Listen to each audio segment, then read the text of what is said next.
নমস্কার, আমি তনুশ্রী।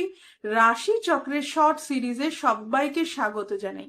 আজকের আলোচ্য বিষয় হলো ধনু রাশির মানুষদের অক্টোবর মাস কেমন কাটবে। প্রথমেই জেনে নেব এই মাসের গ্রহ সঞ্চার সম্পর্কে।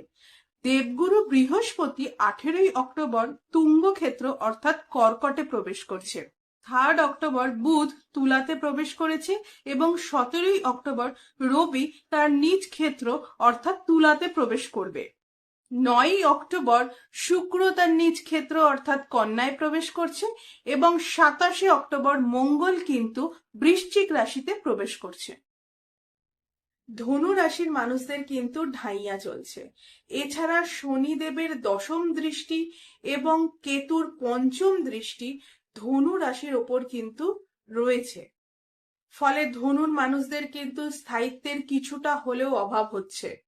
এছাড়া শনি ও কেতুর দৃষ্টি থাকার ফলে ধনু রাশির মানুষদের কিন্তু মানসিক চাপ, টেনশন, উদ্বেগ ইত্যাদি বৃদ্ধি পেয়ে আছে।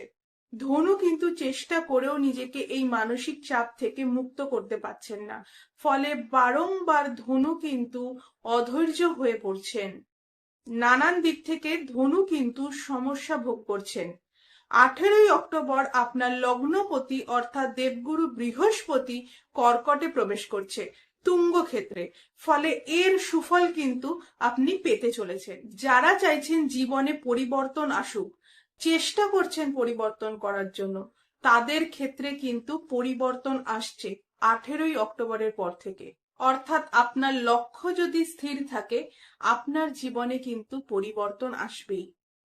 ধনু রাশির মানুষদের কিন্তু বাবার শরীর স্বাস্থ্য নিয়ে সচেতন থাকতে হবে, স্পেশালি 18ই অক্টোবরের পর থেকে। ধনু রাশির মানুষদের কিন্তু চতুর্থ ভাবে শনিদেব বক্রী হয়ে বসে আছেন। ফলে মায়ের শরীর স্বাস্থ্য নিয়ে কিন্তু সমস্যা আসার সম্ভাবনা ধনু রাশির মানুষদের কিন্তু রয়েছে। এছাড়াও পারিবারিক কিছু অশান্তি, এটা কিন্তু ধনুর ক্ষেত্রে রয়েছে। ধনু রাশির যে সকল ব্যক্তিরা বাড়ি, গাড়ি বা জমি কিনতে চাইছেন, তাদের ক্ষেত্রে কিন্তু সেই জিনিসগুলো কেনার আগে পেপারস ভালো করে চেক করে নিতে হবে। কারণ দ্বিতীয় পতি শনি সে কিন্তু চতুর্থ ভাবে বক্রী অবস্থায় রয়েছেন। ভিডিওটি যদি ভালো লাগে অবশ্যই একটা লাইক করবেন এবং চ্যানেলটিকে শেয়ার ও সাবস্ক্রাইব করবেন। সবাই ভালো থাকুন, সুস্থ থাকুন।